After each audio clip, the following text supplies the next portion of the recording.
ನಿಮ್ಮ ಅಪ್ಪನ ಆಣೆಗೂ ನೀವು ಮುಖ್ಯಮಂತ್ರಿ ಆಗುವ ಪ್ರಶ್ನೆಯೇ ಇಲ್ಲ ಎಂದು ಮಾಜಿ ಸಿಎಂ ಬಿಎಸ್ ಯಡಿಯೂರಪ್ಪ ಪರೋಕ್ಷವಾಗಿ ಕೆಪಿಸಿಸಿ ಅಧ್ಯಕ್ಷ ಡಿಕೆ ಶಿವಕುಮಾರ್ ಹಾಗೂ ವಿಪಕ್ಷ ನಾಯಕ ಸಿದ್ದರಾಮಯ್ಯ ವಿರುದ್ಧ ವಾಗ್ದಾಳಿ ನಡೆಸಿದ್ದಾರೆ. ಅಂಜನಾಪುರ ಡ್ಯಾಂ ಬಾಗಿನ ಸಲ್ಲಿಸಿ ಮಾತನಾಡಿದವರು, ಕರ್ನಾಟಕ ರಾಜ್ಯದಲ್ಲಿ ಈಗಾಗಲೇ ಯಾರೋ ಇಬ್ಬರು ತಾವೇ ಮುಖ್ಯಮಂತ್ರಿಗಳು ಎಂದು ಓಡಾಡುತ್ತಿದ್ದಾರೆ. ಅವರಿಗೆ ಒಂದೇ ಕಿವಿ ಮಾತನ್ನು ಹೇಳುವುದಕ್ಕೆ ಇಷ್ಟಪಡುತ್ತೇನೆ. ನಿಮ್ಮ ಅಪ್ಪನ ಆಣೆ, ನೀವು ಮುಖ್ಯಮಂತ್ರಿಯಾಗುವ ಪ್ರಶ್ನೆಯೇ ಇಲ್ಲ ಎಂದಿದ್ದಾರೆ.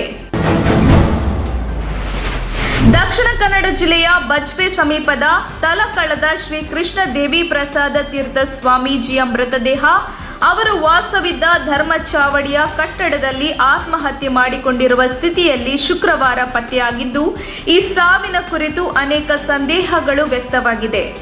ಎಕರೆಗಟ್ಟಲೆ ಪ್ರದೇಶದಲ್ಲಿ ಧರ್ಮಚಾವಡಿ ಸಂಸ್ಥೆಯನ್ನು ಕಟ್ಟಿದ್ದು, ಇಲ್ಲಿಯೇ ಇವರು ವಾಸವಿದ್ದರು. ಸ್ವಾಮೀಜಿಯವರ ಪೂರ್ವಾಶ್ರಮದ ಪತ್ನಿ ಬಜ್ಪೆ ಪೊಲೀಸ್ ಠಾಣೆಗೆ ದೂರು ನೀಡಿದ್ದು, ಪೊಲೀಸರು ಮೃತದೇಹವನ್ನು ಮರಣೋತ್ತರ ಪರೀಕ್ಷೆಗೆ ಕಳುಹಿಸಿದ್ದು ತನಿಖೆಯನ್ನು ಮುಂದುವರಿಸಿದ್ದಾರೆ. 3-4 ತಲೆಮಾರು ಆಗುವಷ್ಟು ನಾವು ಆಸ್ತಿ ಮಾಡಿದ್ದೇವೆ ಎಂಬ ಮಾಜಿ ಸ್ಪೀಕರ್ ರಮೇಶ್ ಕುಮಾರ್ ಹೇಳಿಕೆ ಬಗ್ಗೆ ಕಂದಾಯ ಸಚಿವ ಆರ್ ಅಶೋಕ್ ಪ್ರತಿಕ್ರಿಯಿಸಿದ್ದಾರೆ. ವಿಧಾನಸೌಧದಲ್ಲಿ ಮಾಧ್ಯಮಗಳೊಂದಿಗೆ ಮಾತನಾಡಿದವರು, ಕಾಂಗ್ರೆಸ್ 60 ವರ್ಷದ ನಿಜ ಬಣ್ಣವನ್ನು ರಮೇಶ್ ಕುಮಾರ್ ಹೊರಹಾಕಿದ್ದಾರೆ. ಯಾವಾಗಲೂ ರಮೇಶ್ ಕುಮಾರ್ ಸತ್ಯ ಹೇಳುತ್ತಾರೆ. ರಾಹುಲ್ ಗಾಂಧಿ, ಸೋನಿಯಾ ಗಾಂಧಿ ಇಡಿ ವಿಚಾರಣೆಗೆ ರಮೇಶ್ ಕುಮಾರ್ ಸಾಕ್ಷಿ ಕೊಟ್ಟಿದ್ದಾರೆ. ನಮ್ಮ ಮೇಲೆ ಕಾಂಗ್ರೆಸ್ನವರು 40% ಕಮಿಷನ್ ಆರೋಪ ಮಾಡಿದ್ದರು. ಈಗ ಅವರ ಪಕ್ಷದವರೇ 3-4 ತಲೆಮಾರು ಆಗುವಷ್ಟು ಆಸ್ತಿ ಮಾಡಿದ್ದಾರೆ ಎಂದು ಹೇಳಿದ್ದಾರೆ. ಯಡಿಯೂರಪ್ಪನವರಿಗೆ ಮತ್ತು ನಿವೃತ್ತಿಗೆ ಸಂಬಂಧ ಇಲ್ಲ. ಅವರ ಡಿಕ್ಷನರಿಯಲ್ಲಿ ನಿವೃತ್ತಿ ಎನ್ನುವ ಪದವೇ ಇಲ್ಲ. ಹಿಂದೆ ಕೂಡ ಬಿಜೆಪಿ ಸಂಘಟನೆಗೆ ಕೆಲಸ ಮಾಡಿದ್ದರು. ಮುಂದೇನು ಮಾಡ್ತಾರೆ ಎಂದು ರಾಜ್ಯ ಬಿಜೆಪಿ ಉಪಾಧ್ಯಕ್ಷ ಬಿವೈ ವಿಜಯೇಂದ್ರ ಹೇಳಿದ್ದಾರೆ.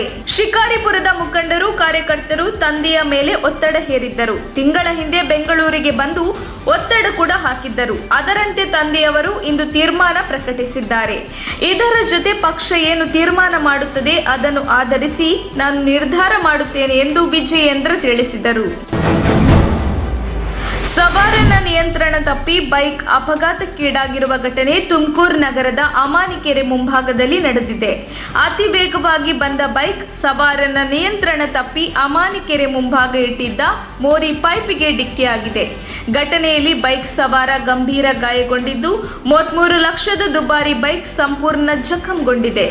ಗಾಯಾಳು ಬೈಕ್ ಸವಾರನನ್ನು ತುಮಕೂರು ಆಸ್ಪತ್ರೆಗೆ ರವಾನಿಸಲಾಗಿದೆ.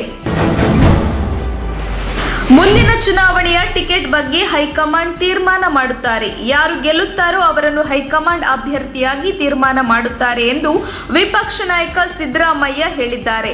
ತುಮಕೂರಿನಲ್ಲಿ ಸುದ್ದಿಗಾರರೊಂದಿಗೆ ಮಾತನಾಡಿದವರು, ಶಿರಾದಲ್ಲಿ ಕಾರ್ಯಕರ್ತರ ಅಭಿಪ್ರಾಯ ಸಂಗ್ರಹಿಸಿ ಯಾರು ಸೂಕ್ತ ಅಭ್ಯರ್ಥಿ ಎಂದು ಸರ್ವೆ ನಡೆಸಿ ಟಿಕೆಟ್ ಕೊಡುತ್ತೇವೆ.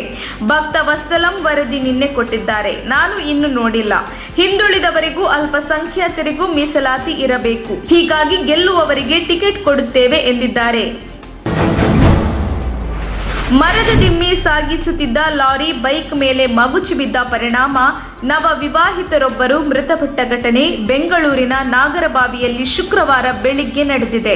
ತಮಿಳುನಾಡು ಮೂಲದ ಮುಖೇಶ್ ಮೃತಪಟ್ಟವರು ಎಂದು ಗುರುತಿಸಲಾಗಿದ್ದು, ಇವರು ಬೆಂಗಳೂರಿನಲ್ಲಿ ವಾಸವಿದ್ದರು. ತಿರುವಣ್ಣಾಮಲೆಯಲ್ಲಿರುವ ತಾಯಿ ಮನೆಗೆ ಹೋಗಿ ತನ್ನ ಸ್ನೇಹಿತ ಡೇವಿಡ್ ಎಂಬುವರ ಜೊತೆಗೆ ಬೈಕ್ನಲ್ಲಿ ಹಿಂಬದಿ ಸವಾರನಾಗಿ ಬೆಂಗಳೂರಿಗೆ ವಾಪಸ್ ಬರುತ್ತಿದ್ದ ಸಂದರ್ಭದಲ್ಲಿ ಮರದ ದಿಮ್ಮಿ ಹೊತ್ತು ಸಾಗುತ್ತಿದ್ದ ಲಾರಿ ಬೈಕ್ ಮೇಲೆ ಮಗುಚಿ ಬಿದ್ದಿದ್ದು, ಪರಿಣಾಮವಾಗಿ ಮುಖೇಶ್ ಸ್ಥಳದಲ್ಲೇ ಮೃತಪಟ್ಟಿದ್ದು, ಡೇವಿಡ್ಗೆ ಗಂಭೀರ ಗಾಯವಾಗಿದೆ.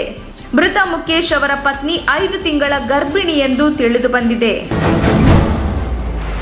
ಚಿತ್ತಾಪುರ ವಿಧಾನಸಭಾ ಕ್ಷೇತ್ರದಲ್ಲಿ ಹಿಂದೂ ಕಾರ್ಯಕರ್ತರ ಮೇಲೆ ಪ್ರಿಯಾಂಕ್ ಖರ್ಗೆ ದಬ್ಬಾಳಿಕೆ ನಡೆಸುತ್ತಿದ್ದಾರೆ. ಕಾರ್ಯಕರ್ತರ ಮೇಲೆ ಸುಳ್ಳು ಕೇಸ್ ಹಾಕಿಸುತ್ತಿದ್ದಾರೆ. ಅವರು ಹೇಳಿದ ಹಾಗೆ ಪೊಲೀಸ್ ಅಧಿಕಾರಿ ಅಲೋಕ್ ಕುಮಾರ್ ಕೇಳುತ್ತಿದ್ದಾರೆ ಎಂದು 50ಕ್ಕೂ ಹೆಚ್ಚು ಮಠಾಧೀಶರು ಮುಖ್ಯಮಂತ್ರಿ ಬಸವರಾಜ ಬೊಮ್ಮಾಯಿಯವರಿಗೆ ದೂರು ನೀಡಿದ್ದಾರೆ. ಪ್ರಮೋದ್ ಮುತಾಲಿಕ್ ಸೇರಿದಂತೆ ಹಲವಾರು ಹಿಂದೂ ಕಾರ್ಯಕರ್ತರ ಮೇಲೆ ಸುಳ್ಳು ಕೇಸ್ ದಾಖಲು ಮಾಡಿದ್ದಾರೆ. ಚಿತ್ತಾಪುರ ವಿಧಾನಸಭಾ ಕ್ಷೇತ್ರದಲ್ಲಿ ಹಿಂದೂಗಳ ಮೇಲೆ ಆಗುತ್ತಿರುವ ದೌರ್ಜನ್ಯ ತಡೆಗಟ್ಟಿ ಎಂದು ಮನವಿ ಮಾಡಿದ್ದಾರೆ. ಡಿಕೆ ಶಿವಕುಮಾರ್ ಹಾಗೂ ಸಿದ್ದರಾಮಯ್ಯ ಇಬ್ಬರು ಸೇರಿ ಕಾಂಗ್ರೆಸ್ಗೆ ಜಾತಿ ಪಟ್ಟ ಅಂಟಿಸಿದ್ದಾರೆ. ತಾನು ಸಿಎಂ ಆಗಲು ತನ್ನ ಸಮುದಾಯ ತನ್ನ ಬೆನ್ನಿಗೆ ಬರಬೇಕು ಎಂದು ಹೇಳುವ ಮೂಲಕ ಡಿಕೆ ಶಿವಕುಮಾರ್ ಜಾತಿವಾದಿ ಆಗಿದ್ದಾರೆ ಎಂದು ಮಾಜಿ ಸಚಿವ ಕೆಎಸ್ ಈಶ್ವರಪ್ಪ ಕಾಂಗ್ರೆಸ್ ವಿರುದ್ಧ ಕಿಡಿಕಾರಿದ್ದಾರೆ. ಮೈಸೂರಿನಲ್ಲಿ ಸುದ್ದಿಗಾರರೊಂದಿಗೆ ಮಾತನಾಡಿದ ಅವರು, ಸಿದ್ದರಾಮಯ್ಯ ಕುರುಬರ ನಾಯಕ ಎಂದು ಹೇಳುವ ಮೂಲಕ ಅವರು ಸಹ ಜಾತಿವಾದಿಯಾಗಿದ್ದಾರೆ.